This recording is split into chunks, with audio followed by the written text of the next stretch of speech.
Hi, my name is Jonathan Reeves. I'm 58 years old. People see my calm smile and think I've lived a peaceful life, but behind it are scars no one sees. At my wife's funeral, as the last flowers were placed, my son leaned toward me and whispered, "You should join her." I froze. The son my wife and I had raised with love had just wished me dead. I said nothing. I simply stood, turned, and walked away.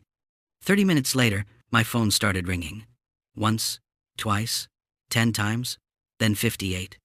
When I finally answered, his voice was shaking. "Dad, please pick up. There's been an accident." That day, he learned what silence really means, and I learned that karma doesn't wait forever.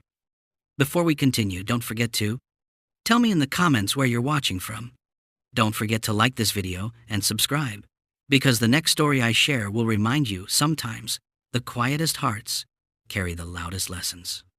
The rain fell like a steady heartbeat, soft but endless. Dark umbrellas covered the cemetery, each one trembling slightly under the cold wind. The priest's voice faded into the distance, but I wasn't really listening. My eyes were fixed on the casket lowering into the ground, my wife's name, Helen Reeves, engraved in perfect golden letters. She had been my world once. Now, she was just a name on polished wood. I stood there, silent, numb. People whispered behind me, quiet, sharp words that cut through the drizzle. He didn't even cry. After all those years, that's all he gives her? I heard he barely took care of her at the end. I didn't turn to correct them. What was the point? Words wouldn't change anything now. Across the grave, my son, Ethan, stood stiff in his black coat. His jaw was tight, his hands trembling at his sides. He hadn't looked at me once since the ceremony began. I didn't blame him. His mother was gone, and he needed someone to hate. I was the easiest choice. The priest said the final prayer, and the crowd began to move. Umbrellas folded, car doors opened, and soon, the sound of rain was all that remained. I stayed beside the grave, alone. That's when Ethan finally walked up to me. His shoes sank slightly into the wet ground, his expression unreadable. He stopped just a few steps away, close enough for me to smell the rain on his coat. For a moment, I thought he was going to say something kind, maybe even forgive me. But then he leaned in, voice trembling with rage and pain. "You should join her." The words hit harder than any slap. I looked at him, really looked, and for the first time, I saw a stranger wearing my son's face. His eyes were hollow, red from crying, but filled with something darker. Blame, maybe even hate. I didn't answer. There was nothing to say that wouldn't make it worse. So, I stepped back, gave one last glance at the grave, and turned away. My footsteps were slow at first, then quicker. The sound of gravel and rain mixed behind me as I walked down the hill, away from the whispers, away from my son, away from everything that used to be my life. I didn't take the car waiting for me. I just walked, past the parked hearses, past the gates, past the old oak tree Helen used to love. The world around me blurred. I wasn't sure if it was the rain or the tears I refused to admit were there. When I finally reached the main road, my phone buzzed. Once, then again. Ethan's name flashed on the screen. I ignored it. 5 minutes later, another call. Then another. By the time I reached the empty field near the old bridge, the screen showed 20 missed calls. I slipped the phone into my pocket and kept walking, the sky darkening above me. Thunder rolled across the distance, and for a brief moment, I thought I heard Helen's voice in the rain, soft, gentle, calling my name. I stopped walking. My phone buzzed again, over and over. The vibration felt heavier each time. When I finally pulled it out, the screen glowed in the dim light. 58 missed calls. The last one came with a voicemail. I pressed play. Ethan's voice came through, but it wasn't angry anymore. It was shaking, desperate, terrified. "Dad, please pick up." And then, silence. The rain fell harder. Somewhere, deep inside, I felt something stir. Not grief, not anger, but a question I couldn't ignore. What happened in the 30 minutes since I walked away? 2 weeks earlier, before the funeral, our home was still alive, though barely. The smell of medicine filled every corner, and the clock on the living room wall had stopped ticking months ago. It was as if the house itself knew what was coming and had already given up. Helen's laughter used to fill these rooms. She could make the coldest morning feel warm with just her smile. But now, her voice was weak, fading like the light from the window beside her bed. I spent my days sitting quietly near her, reading the same pages of a book I never finished. Sometimes she would speak softly, asking for water or a blanket. Most times, she asked for Ethan. "Is he coming today?" she'd whisper. I'd nod, even when I didn't know the answer. Ethan came almost every afternoon, always rushing in with that confident walk of his phone in hand, eyes sharp, never settling long enough to notice me. He'd sit by her side, hold her hand, and talk to her like she was the only person in the world who mattered. And to him, she was. He'd glance at me, sometimes short, sharp looks that carried everything he never said out loud. I could feel his anger. I didn't know where it came from anymore, but I had stopped trying to explain myself years ago. One night, when Helen had fallen asleep, Ethan pulled me aside in the hallway. "You think sitting there every day makes up for what you did?" he asked, his voice low but trembling. I looked at him. "What did I do, Ethan?" He laughed bitterly, shaking his head. "You really don't know, do you?" Before I could answer, he turned and walked away, his footsteps echoing through the narrow hall until the front door slammed shut. I stood there for a long time, staring at the door, wondering what he meant, and realizing how little I truly knew about what he carried inside. The next morning, I went into our old study to find Helen's pain medicine. That's when I noticed the small drawer slightly open. Inside, there were 3 envelopes, neatly stacked and tied with a faded ribbon. Each had a name written in her handwriting. One said Ethan, one said Margaret, her sister, and one said Jonathan. I held mine in my hand for a long time, but didn't open it. I wasn't ready. When I returned to the bedroom, Helen was awake, her eyes calm but distant. "You'll find everything you need when it's time," she said softly. I nodded, pretending to understand, but the truth was I didn't. 2 days later, her breathing grew shallow. Ethan stayed by her side all night, holding her hand, whispering things I couldn't hear. When she finally let go, she did it quietly, almost peacefully, her fingers still wrapped around his. He didn't look at me, not once. The house became silent in a way that hurt to listen to. Every sound, the wind through the curtains, the ticking of the clock that had somehow started again, felt like a reminder of what was gone. A week later, her will was read in the lawyer's office. Ethan sat across from me, jaw tight, eyes dry. The lawyer cleared his throat and began. "To my beloved son, Ethan Reeves, I leave our family home, my savings, and all personal belongings." Ethan's head lowered slightly, a shadow crossing his face. Then the lawyer continued, "To my husband, Jonathan Reeves, I leave a small wooden box. It was her specific request. A box. That was all." The lawyer handed it to me, smooth, dark wood with her initials, H.R., carved on top. It was light in my hands but felt unbearably heavy in meaning.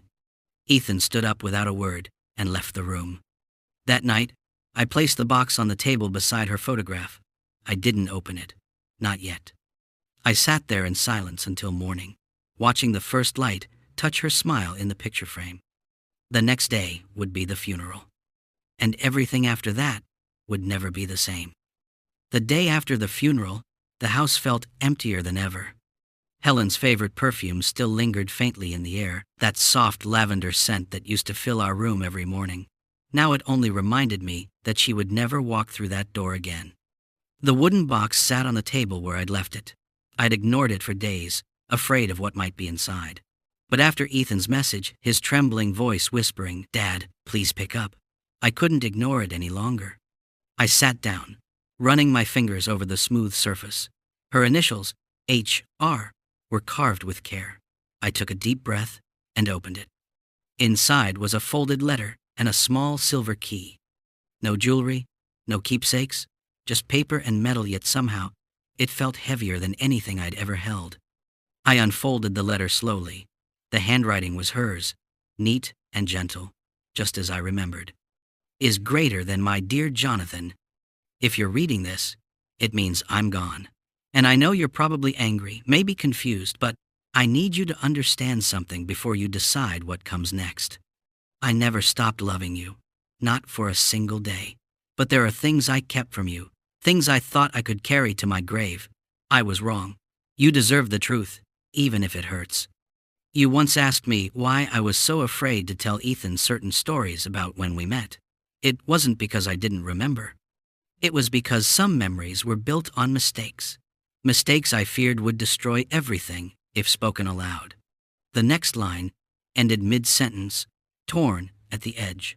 The bottom half of the letter was missing, ripped cleanly, as if someone had taken it. My heart pounded as I stared at the empty space. What was she trying to say? I looked back inside the box. There was something faintly scratched into the wood beneath the velvet lining numbers and a short phrase, Unit 34, B. Greenfield Storage. I didn't recognize the handwriting. It wasn't hers. The key, small and cold, was marked with the same numbers, 34B. For a long moment, I sat still, the house silent around me. Then I realized something. The storage facility was on the far edge of town, near the old railway tracks. Helen and I had never rented any storage unit. So who did? I slipped the key into my pocket. I didn't know what I was walking into, but I knew I couldn't stay in that house any longer. As I reached for my coat, my phone buzzed again. Ethan. I hesitated. For a moment, I almost answered, but I couldn't face him, not yet. Not until I understood what his mother had been hiding. The rain had started again by the time I stepped outside. The driveway was slick, the wind sharp against my face. I drove past the cemetery, past the old church, heading toward the address carved inside the box. Halfway there, the phone rang again, but this time, I let it play through the car's speaker. Ethan's voice came through, shaky and nervous. Dad, please, I need to talk to you. I found something. Mom left me letters, more than one. I don't understand what's happening. Please, call me back. My hands tightened on the steering wheel. Letters, plural. The words from Helen's note echoed in my head. You deserve the truth, even if it hurts. The rain grew heavier as I pulled into the narrow road near the old industrial area. Ahead, a dim sign flickered in the distance, Greenfield Storage. Rows of steel doors stretched out under the gray sky. I parked beside Unit 34B, heart pounding.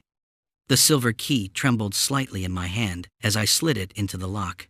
It turned with a soft click. The door creaked open.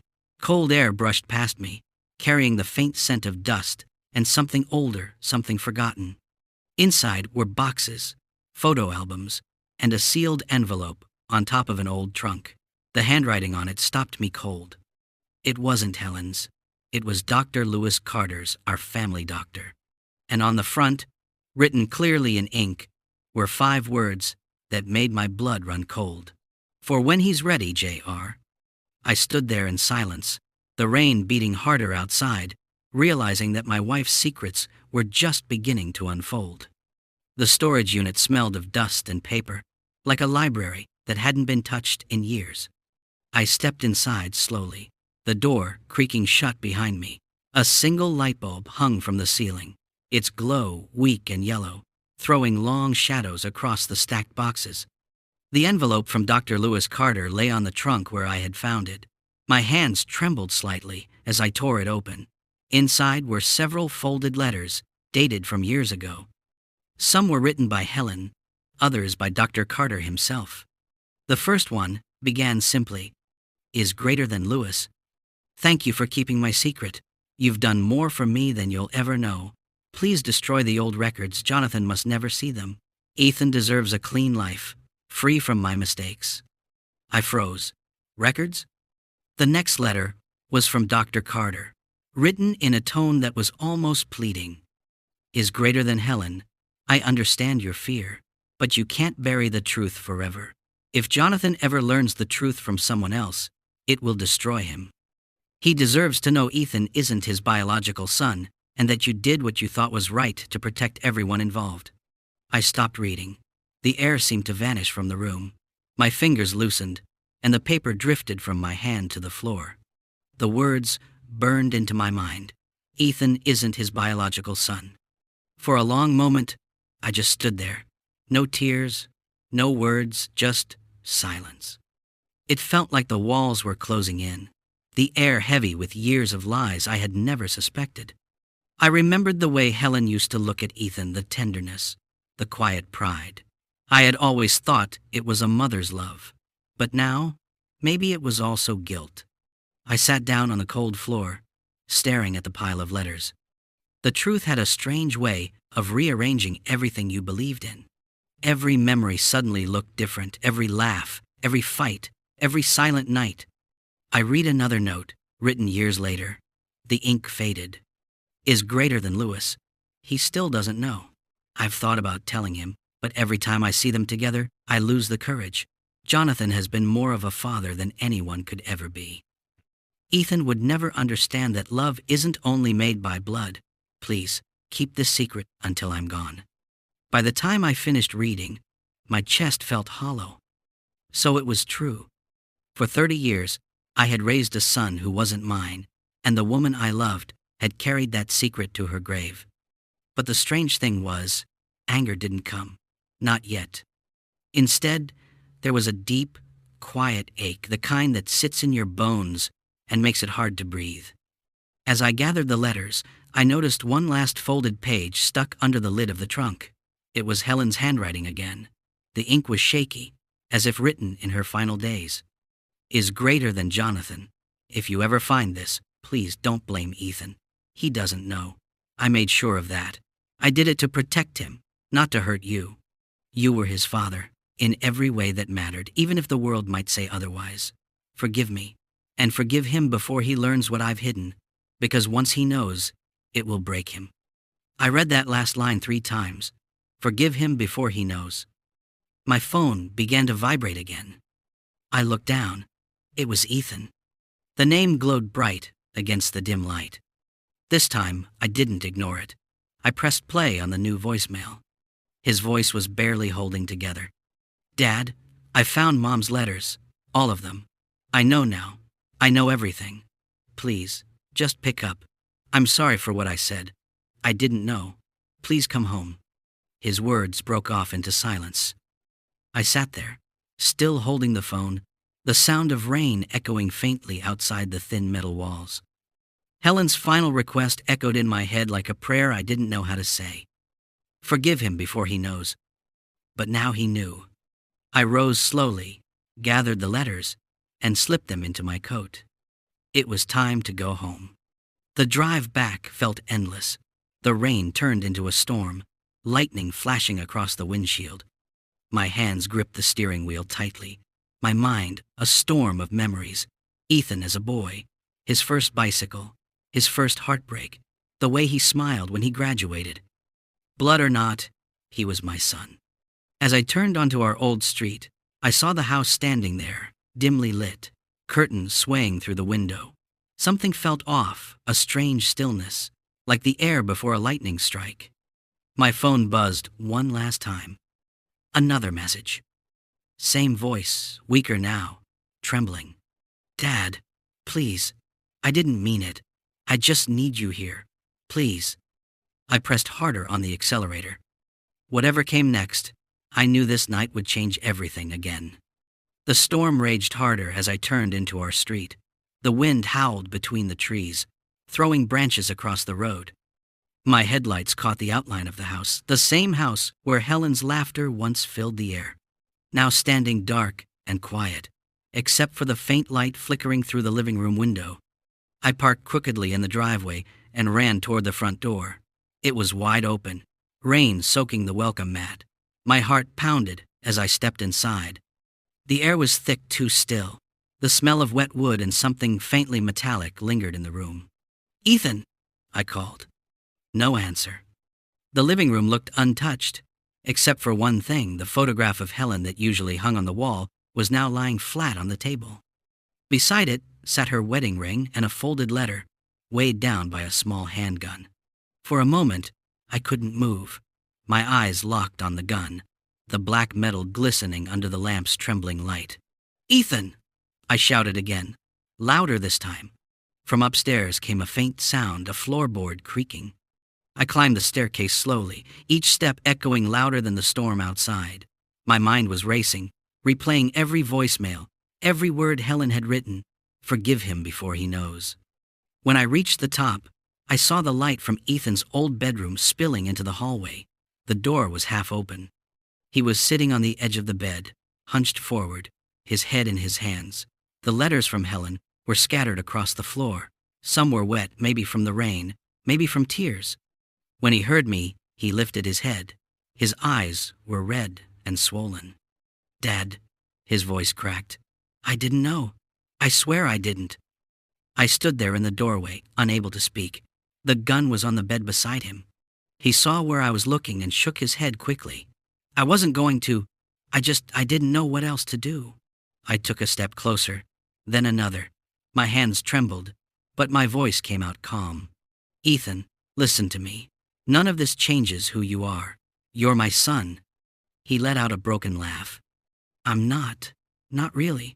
Mom lied to you, to both of us. I hated you all these years. And for what? You were the only one who—" He stopped, pressing a hand against his face. I sat down beside him. The bed creaked under our weight. "I know what she did," I said quietly. "I found the letters too." He looked up slowly, his eyes full of pain and disbelief. "You knew?" "I found out tonight," I said. "But that doesn't matter now. What matters is you're here, and I'm here." For a long time, neither of us spoke. The rain hit the window like 1,000 small taps. Finally, Ethan whispered, "I told you to join her." "I remember." He swallowed hard. "I didn't mean it." "I know." His shoulders shook as he tried to hold back tears, but they came anyway. I reached out and pulled him into my arms. For a moment, he resisted, then he broke completely, the years of anger melting into sobs that filled the room. It was the first time we had held each other in years. After a while, I noticed his breathing slow. The gun still sat beside us, untouched. I picked it up gently, set it inside the drawer, and closed it. Then I sat beside him again, letting the silence speak for both of us. "I loved your mother," I said finally, "and I know she loved you more than anything in this world. She made a mistake, but she was trying to protect you. I think she was trying to protect us both." Ethan nodded slowly, wiping his face. "I just wish she told me." "So do I said softly. "But she left us something better than the truth. She left us a chance to forgive." He looked at me, eyes tired but clearer than before. "Can you forgive her?" I hesitated for a moment, then nodded. "I already have." We sat in silence again, listening to the storm fade into a gentle drizzle. The thunder grew distant, replaced by the sound of rain running down the gutters. When I finally stood to leave, Ethan looked up. "Dad, thank you for coming back." I smiled faintly. "You called. I had to." He managed a small, broken smile, in return the same one he used to give his mother when he was little. For the first time in years, it felt like we were a family again, damaged, but still standing. As I walked toward the door, I glanced back once more. He was sitting on the bed, holding Helen's photograph in his hands, whispering something I couldn't hear. Outside, the clouds began to break, and a thin line of morning light touched the horizon. The night was over. The anger, the silence, the lies, all of it had ended in that house. And for the first time since Helen's passing, I felt something I hadn't felt in years. Peace. Thanks for watching, and don't forget to subscribe for more.